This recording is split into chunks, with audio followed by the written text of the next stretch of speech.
الكلام اللي انت هتسمعه ده كلام خطير جدا ومهم جدا، وانا متاكد انك اول مره هتسمعه. الكلام ده محتاج يعرفه الجيل اللي موجود كله والجيل اللي جاي كمان، عشان الدنيا كلها تعرف ان الصراع بيننا وبين اليهود مش صراع ارض وحدود، ده صراع عقيده ووجود. لان النهارده من المسلمين بيدافعوا عنهم وهم ما يعرفوش هم مين وعايزين ايه وجم منين. خلينا نبدا القصه من البدايه. مين هم اليهود؟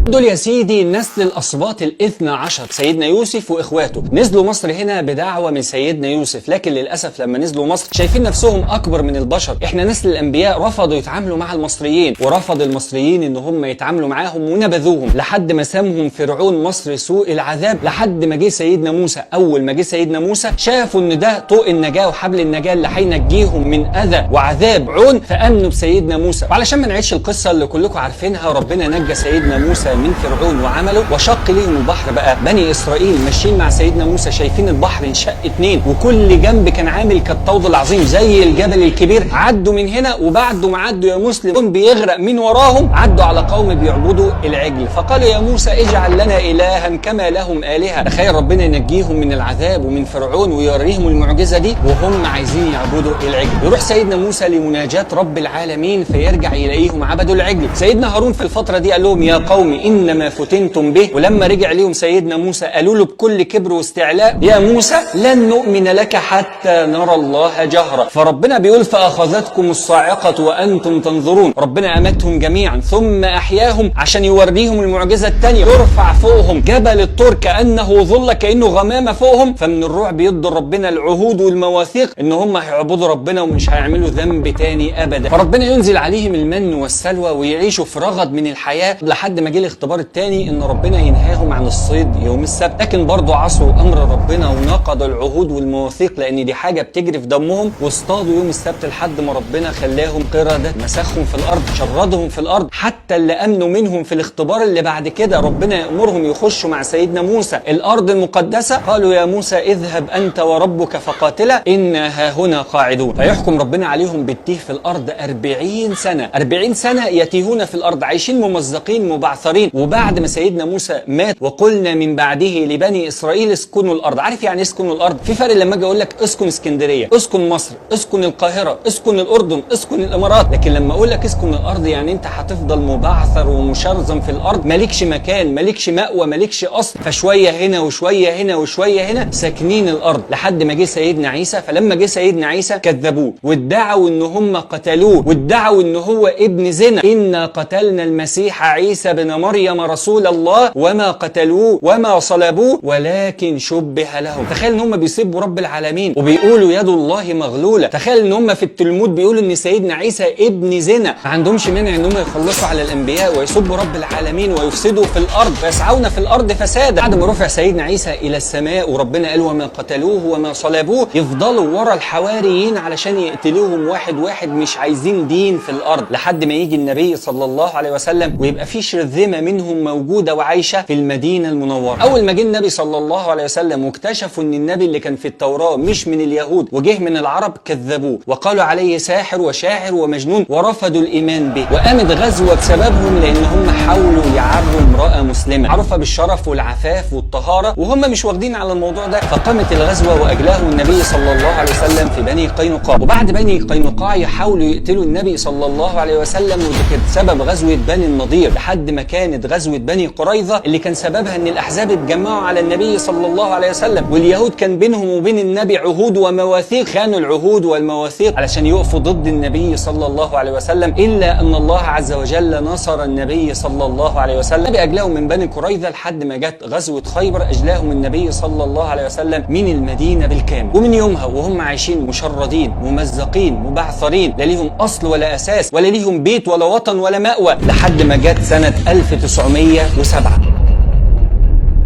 سنة 1907 واحفظوا التاريخ ده كويس، جه رئيس وزراء بريطانيا اسمه كامبل بانورمال، لم كل دول اوروبا وقعد معاهم وقال لهم احنا مبعثرين ممزقين بنقتل بعض، بس انا عايز اقول لكم على حاجه، لو عايزين تفضلوا في القياده او ما تقعوش للقاع وعايزين تبقوا اسياد العالم هتعملوا اللي انا قلت لكم عليه. وجاب خرائط الوطن العربي ووزعها عليهم، وقال المنطقه دي، المنطقه من الخليج للمحيط، هي دي اللي هتبقى سر قوتنا لو اتحدنا جميعا، لان فيها كل الخيرات، فيها كل مقومات الحياه، كل مقومات النهضه والصلاح صناعه. طب انت عايزنا نعمل ايه؟ قال لازم نزرع جسم غريب في المنطقه دي علشان تفصل المشرق العربي عن المغرب العربي. لازم تعمل عدم توازن هناك. الناس دي لغتهم واحده، دينهم واحد، حدودهم واحده. لو اتحدوا على قول رجل واحد هنعيش عبيد عندهم مدى الحياه. طيب نعمل ايه؟ قال لك نزرع جسم غريب يعمل اهم حاجه، يعمل حاله من عدم التوازن. عدم التوازن معناه عدم الاستقرار، وعدم الاستقرار معناه عدم النهضه، واهم حاجه يبقى ولاء لينا. فعلا الجسم ده كان هو الكيان المخروم. جابوهم وحطوهم في فلسطين، فضلوا من 1907 لحد 1917 وهم بيحاولوا يزرعوه لحد ما جت سنه 1917 اداهم الارض وكتب لهم معاهده ان الارض دي ملكهم وبتاعتهم، واخذوا يتوغلوا فيها لحد ما بقوا يسكنوا 78% من ارضنا ومكاننا ومصر النبي صلى الله عليه وسلم. ونجحوا من ساعتها ان هم يمزقوا العرب، يبقى دويلات ونعرات قوميه عشان تسافر من دوله لدوله، تاشيره وحدود، ويشغلوا كل واحد بمشاكل ونيران حرب ومظاهرات علشان ينفردوا بالمكان اللي هم فيه. اكيد دلوقتي عرفتوا وفهمتوا ليه الغرب واقف في ظهر الكيان المخروم بكل قوته. حاملات طائرات ماشي، جنود ماشي، اللي هم عايزينه ياخدوه ماشي. بعد كده بقى ياخدونا دوله دوله، يشغلونا بمشاكلنا، مظاهرات ماشي، مشاكل ماشي، زراعه فتنه ماشي. المهم نفضل متفرقين، وطول ما احنا متفرقين هم مطمنين. طيب لحد امتى هيعيش الكيان ده؟